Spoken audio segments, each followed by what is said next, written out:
নমস্কার বন্ধুরা, আমার পাকশালাতে আপনাদের সবাইকে স্বাগত। আশা করি আপনারা সবাই ভালো আছেন। আজকে আপনাদের আমি তৈরি করে দেখাবো জাফরানি মটন কোরমা। এর জন্য আমি এখানে 1 কেজি 250 মতো মাংস নিয়েছি। পরিষ্কার করে ধুয়ে টুয়ে জল ঝরিয়ে নিয়েছি। এখানে আমি কড়াই তেল বসিয়ে দিয়েছি, সাদা তেল দিয়েছি 4 চামচ। এর মধ্যে আমি বাটার দেবো 2 চামচ। আপনারা চাইলে ঘিও দিতে পারেন।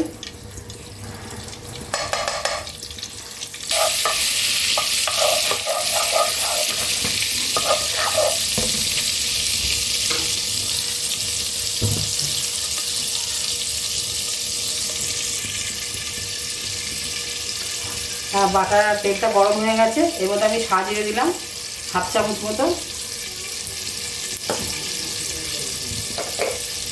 2টো তেজপাতা দিলাম, একটা বড় এলাচ, 5টা ছোট এলাচ,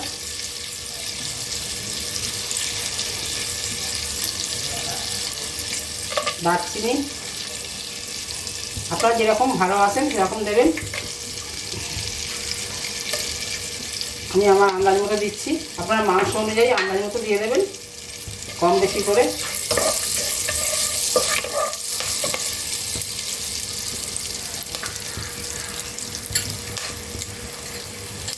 ফার্স্টে একটু রসুন কুচি দেবো,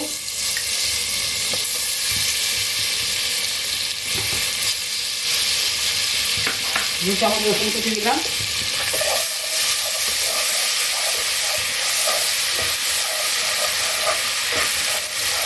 খুব বেশি ভালো না, পুড়ে যাবে যাবে রসুনটা।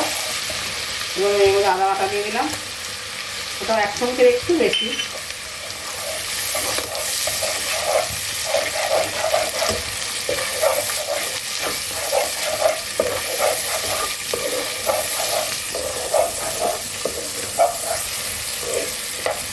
দেখবেন খুব সুন্দর একটা ঘ্রাণ বেরোবে।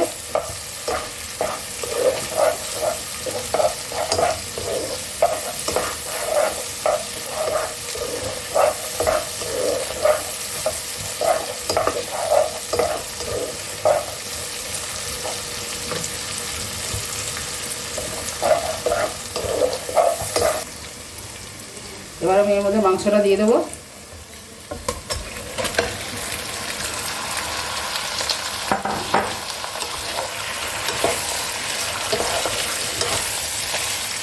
মাংসটা একটু নাড়াচাড়া করে একটু ভাজা ভাজা হয়ে গেলে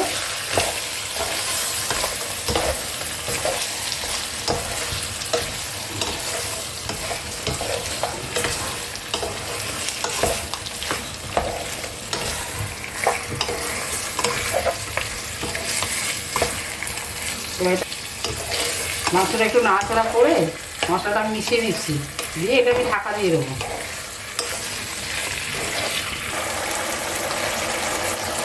হ্যাঁ, গ্যাসের ফ্লেমটাকে হাই স্পিডে রাখতে হবে, কারণ একদম নাহলে জল বেরিয়ে যাবে। তা আমার দেখুন একটু একটু বেরিয়ে গেছে। এবার আমি এর মধ্যে একদম কুচি কুচি করে কেটেছি পেঁয়াজটা দিয়ে দিলাম।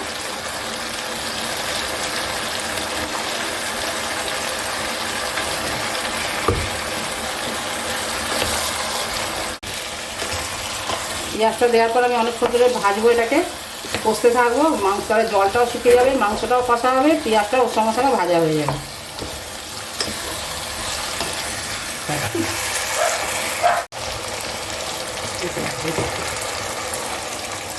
এবার আমি একটা পেস্ট বানাবো। এর মধ্যে দেখুন আমি 6টা 7টা মতো কাজু বাদাম নিয়েছি, আর অল্প একটু চীনাবাদাম 1 চামচ মতো চীনাবাদাম নিয়েছি।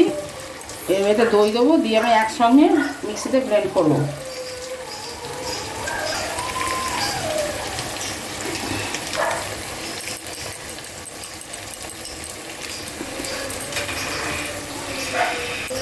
আমি 3টে ছোটো সাইজের টমেটো পেস্ট করে রেখেছিলাম, এটা দিয়ে দিলাম। এবার আমি ভালো করে কষবো। গ্যাসের ফ্লেমটা আমার বাড়ানোই আছে।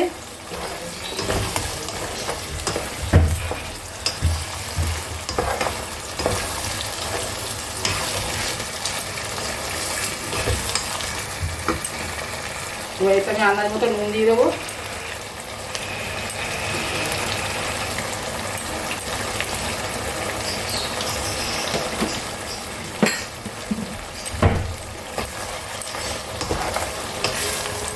আবার আমি ঢাকা দিয়ে দেবো।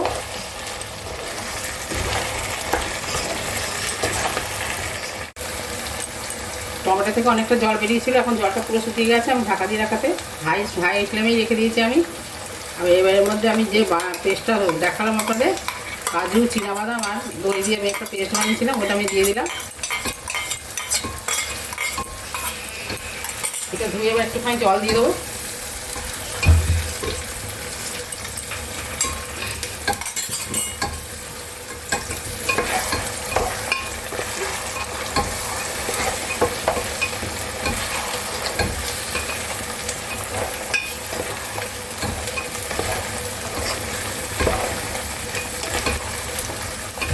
দু চারটে দানা চিনি দিয়ে দিলাম, তাহলে কালারটা খুব সুন্দর হবে। এদিকে আমি হলুদ দিই।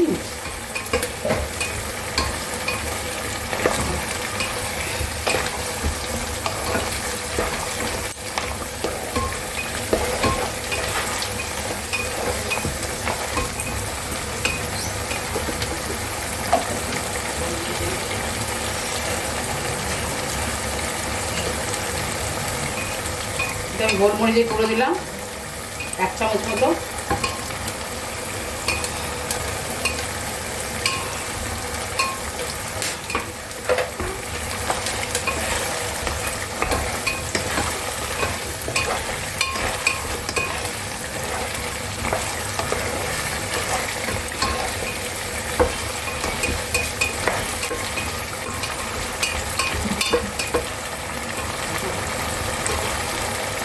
আর এটা দেখুন স্যাফরনটা আমি ভিজিয়ে রেখেছিলাম গরম জল করে।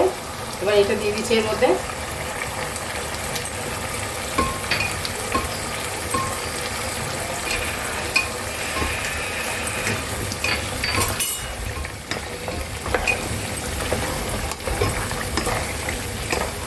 আমি এটা আর একটু ঢাকা দিয়ে দেবো।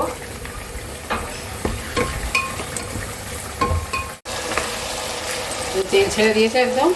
এবার আমি এতে জল দিয়ে দিচ্ছি, মাংসটা সিদ্ধ হওয়ার মধ্যে যতটা জল লাগবে ততটাই দেবো। কষতে কষতে অনেকটাই সিদ্ধ হয়ে গেছে।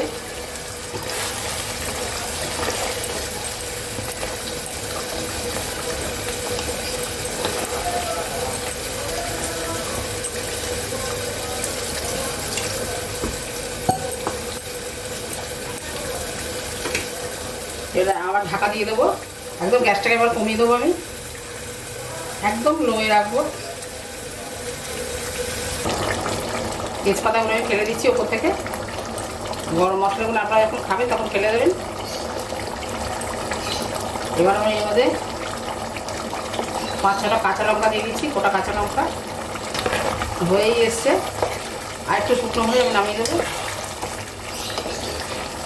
মাংসটা একদম সিদ্ধ হয়ে গেছে, আমি প্রায় 20-25 মিনিট ধরে সিদ্ধ করেছি। এগুলো একদমই সিদ্ধ হয়ে গেছে, একদমই সিদ্ধ হয়ে গেছে।